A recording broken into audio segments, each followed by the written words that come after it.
Shalom, shalom, bien-aimés dans le Seigneur Jésus-Christ. Vous êtes sur Mokolo Télévision dans votre émission Le Parfum de bonne odeur pour Jésus-Christ. Parfum de bonne odeur pour Jésus-Christ, c'est une émission que j'ai le réel plaisir de vous partager, de vous animer. Alors aujourd'hui, nous sommes le 6 juin 2021. Le 6 juin 2021, nous sommes là pour parler encore de la gloire et l'immense joie que Dieu peut avoir après avoir traversé un moment difficile, après avoir traversé un moment de faim, de soif et de catastrophe. Dieu arrange toujours ta situation. Alléluia.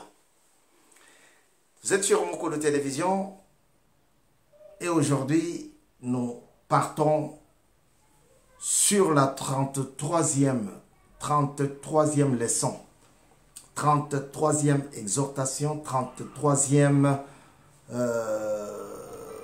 partage pour la gloire du Seigneur. Dieu est bon, Dieu est fidèle. Dans sa gloire éternelle, il nous arrange toujours. Il s'arrange derrière notre situation pour nous trouver la paix, pour nous trouver la joie. Vous savez, aujourd'hui, le 6 juin 2021, on a un rendez-vous. C'est en cours, ça se passe maintenant à Kinshasa. Il y a un concert caritatif en vue de récolter les offrandes pour aller déposer, pour aller voir, pour aller visiter nos bien-aimés qui sont à Mbujimayi à l'hôpital. Parce que c'est un projet qui devrait se faire aujourd'hui. Alors, sans plus tarder, je vais vous lire Amos chapitre 8, verset 11, notre texte de base.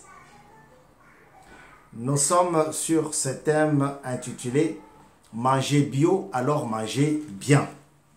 Manger bien, cependant, il faut manger bio. Nous ne tardons pas pour saluer, transmettre nos salutations les plus attristées à toute la famille Marco Mouka dans la région parisienne. Marco Mouka a perdu sa grande sœur il n'y a pas longtemps, suivie de sa nièce, et aujourd'hui il pleure encore son grand frère.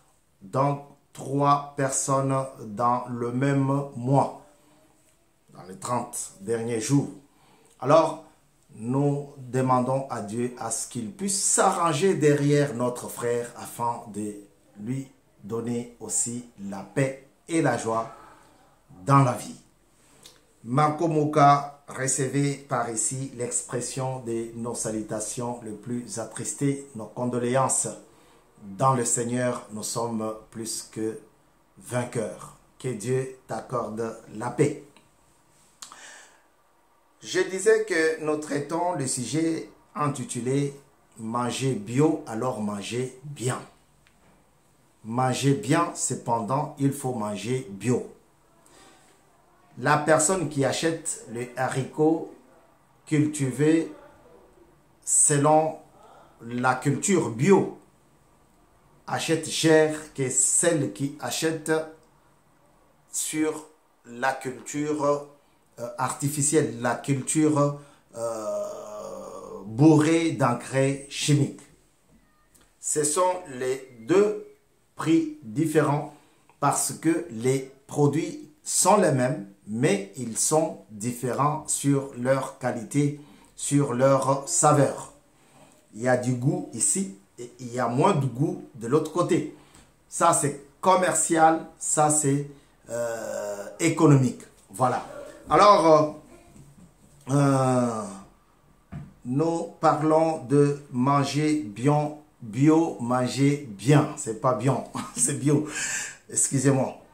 Je vais vous lire le texte. Il dit, j'ai dit Amos chapitre 8 verset 11.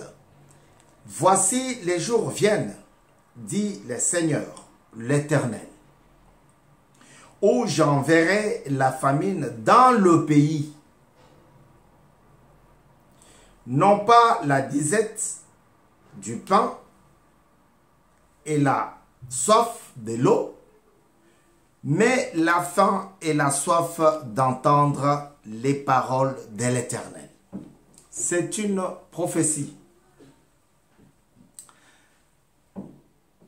Amos est en train de parler, d'annoncer comment Dieu va envoyer la soif et la faim dans le pays.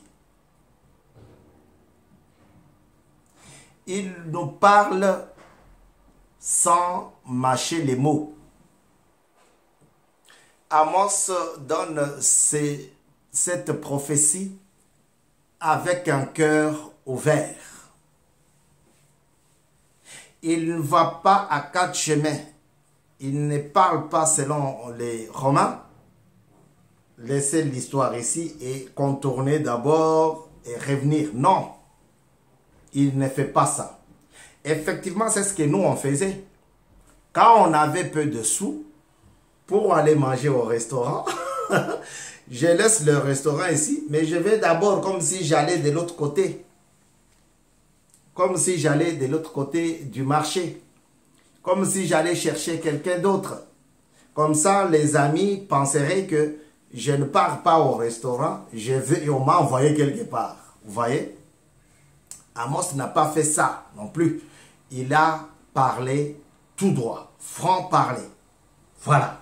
Il dit, les jours viennent, dit le Seigneur. Quel jour? Les jours où je vous enverrai la famine dans le pays. Mais ça ne sera pas la disette de la bouffe comme je mangeais dans des restaurants. Je vous ai déjà raconté, ça fait plus de 33 fois que je répète les mêmes choses.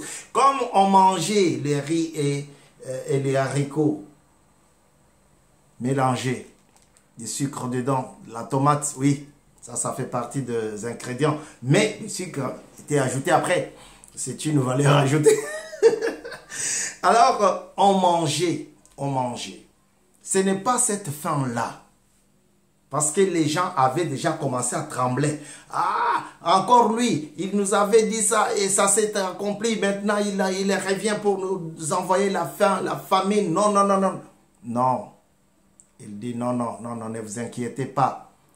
Ça sera la faim, la famine, la faim, la disette, la misère, non pas de manger, mais d'entendre les paroles de l'Éternel. Ça ne sera pas la soif de l'eau pour boire. Boire du coca. Aujourd'hui, j'ai pas amené, on ne m'a pas donné un verre d'eau. J'allais boire pour rafraîchir la gorge. Il dit, ça ne sera pas cette faim, cette soif-là. Ça sera la soif d'entendre mes paroles. Mukulu Télévision, c'est votre espace chrétien. Si ce n'est pas encore fait, fais ton abonnement, frère. Nous voulons être ensemble. Ici, nous parlons Christ. Nous voulons parler avec toi. Fais ton abonnement.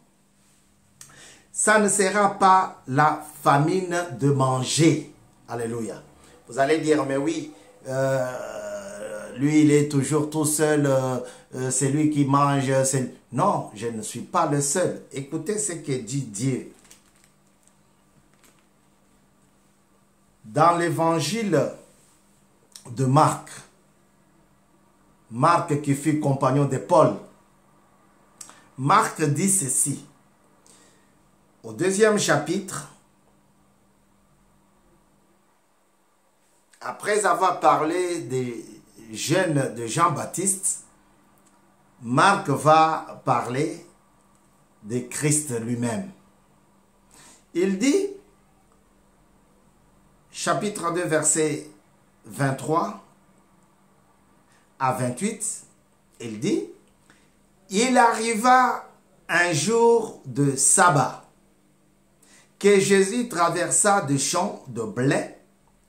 Ses disciples, chemin faisant, écoutez-moi bien, suivez-moi très bien. Il arriva un jour de sabbat que Jésus traversa des champs de blé. Il traverse le champ de blé. Alors ses disciples, chemin faisant, ils se mirent à arracher des épis de blé.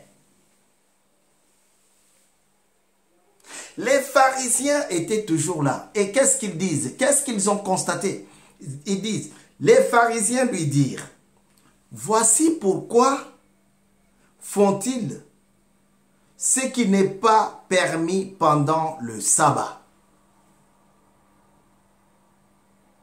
Jésus leur répondit, n'avez-vous jamais lu ce que fit David lorsqu'il fut dans la nécessité et qu'il eut faim, lui et ceux qui étaient avec lui? Comment il entra dans la maison de Dieu du temps du souverain sacrificateur Abiatar et mangea le pain des propositions. Bon, tu peux continuer la lecture. Ici, Christ est en train de traverser un champ de blé. Le blé, c'est le produit de farine de froment pour mes frères au Congo. La farine de froment. Vous voyez, le blé, s'il n'y a pas de blé, on ne peut pas parler du pain ici en France. Belgique aussi, quelques pays. On ne peut pas parler. Parce que c'est le blé qui donne les céréales, qui nous donne du blé, de la farine du blé. Alors, il traverse. Pendant qu'il traversait, il y avait cette marmaille de ses disciples qui les suivaient. La marmaille des disciples. Pendant que les disciples suivaient Jésus, Jésus était devant, il marchait comme tout maître. Le guide, c'est lui qui montre le chemin. Bonjour mon frère, mon ami, le guide. Il se connaît s'il va nous suivre. Alors, on lui fait voir. Maître, guide, regarde. Regarde ce que font tes amis là-bas, tes disciples là-bas. Aujourd'hui, c'est le jour du sabbat. Mais comment eux, ils vont se permettre de prendre les céréales et le manger? Comment ils vont prendre les épis? Les épis, c'est comme si vous marchez dans le... vous traversez le champ des manioc, et puis, non, des maïs, et puis, il y en a qui prennent les maïs, qui arrachent les maïs, et puis les bouffent. Et puis les mangent. Comment ça peut se faire avec les mêmes personnes qui écoutent la parole de Dieu auprès de toi tous les jours? Non! Aujourd'hui, c'est les jours de sabbat. Il faut respecter. Non, ils ne peuvent pas nous faire ça. Manger bio, alors manger bien. Peut-être qu'ils ont vu que les maïs étaient des maïs bio. Vous voyez? Et qu'ils voulaient en profiter. Peut-être qu'ils avaient faim. Et qu'ils se sont dit non, jusqu'à ce qu'on aille là-bas, si on arrive là-bas, le maître va encore prêcher.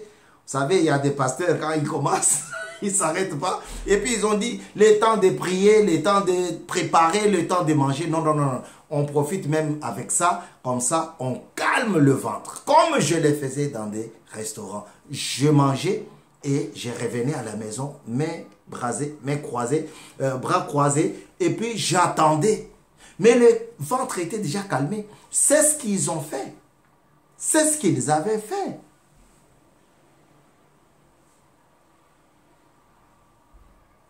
Ils ont arraché des épis.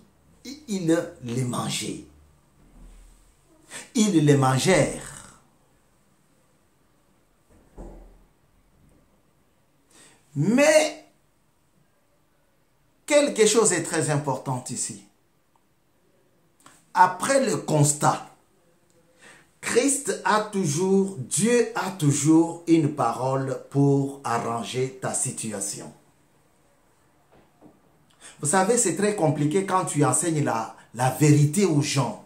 Quand tu enseignes la droiture, c'est comme dans notre pays aujourd'hui. Si tu sais que tu fais des bêtises, si un ministre fait des bêtises, comme celle de Bakonga, qui a voulu fuir avec 2 millions de dollars, alors qu'il y a des écoles qui n'ont même pas de tableau ou des craies, on va dire, ah, vous avez vu ce ministre, ce qu'il a fait?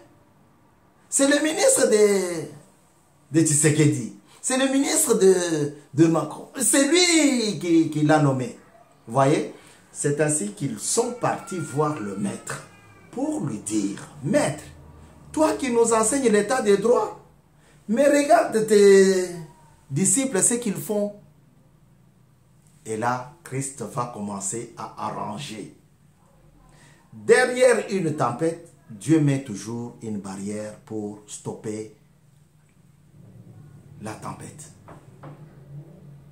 Derrière le volcan, l'éruption du volcan, Dieu a toujours une solution. Frère, Dieu ne peut pas te laisser dans les désordres, dans la boue, dans les difficultés. Non. Regarde, toi tu rentres dans un hôpital, tu es hospitalisé et Dieu façonne une association, une émission, faites-nous confiance pour qu'on vienne te rendre visite.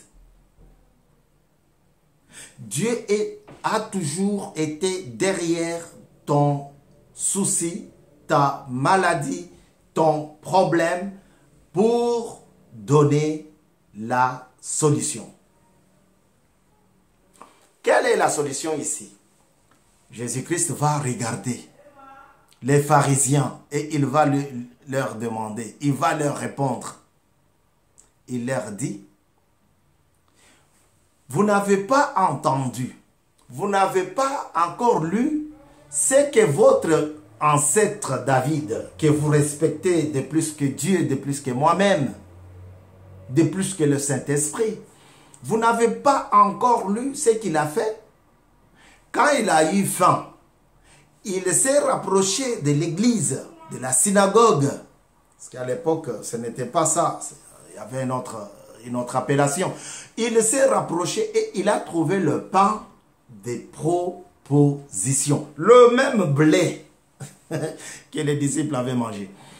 Ils les mangèrent, lui David et ses amis. Parce qu'il a même amené pour ses amis. Il a mangé les pains des propositions. C'est très compliqué. Et là-bas, à la fin, il dit, le sabbat a été fait pour l'homme et non l'homme pour le sabbat. Ah, là, ça va compliquer encore la chose. Il dit, ce n'est pas l'homme qui doit respecter.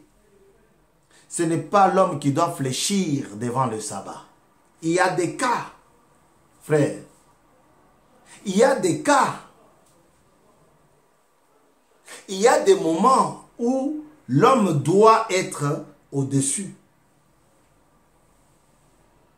Ils ont mangé parce qu'ils ont compris que le travail est encore là devant. Ils ont mangé parce qu'ils ont compris qu'ils ont le maître et qui est au-dessus du sabbat. Vous voyez?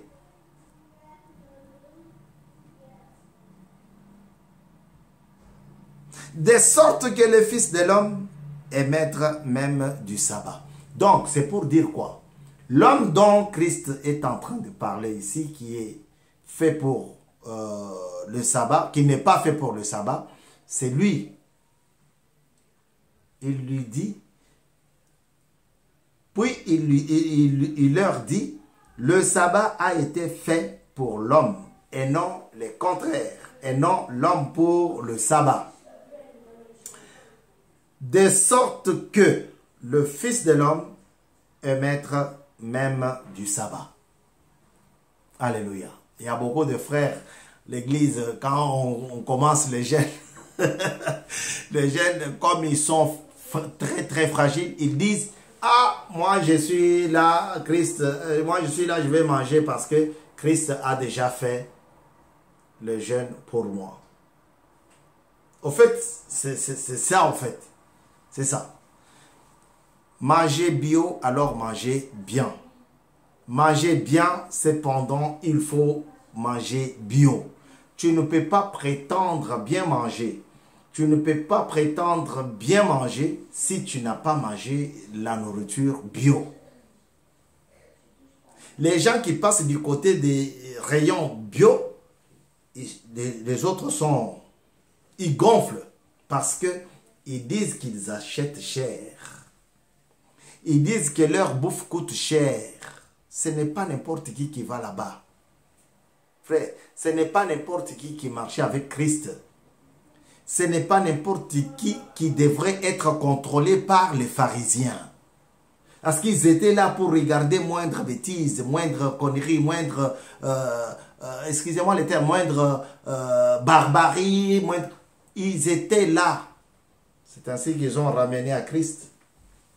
33e leçon pour la gloire du Seigneur. C'est ainsi qu'ils ont rapporté à Christ. Ces gens-là, ils ne sont pas bons.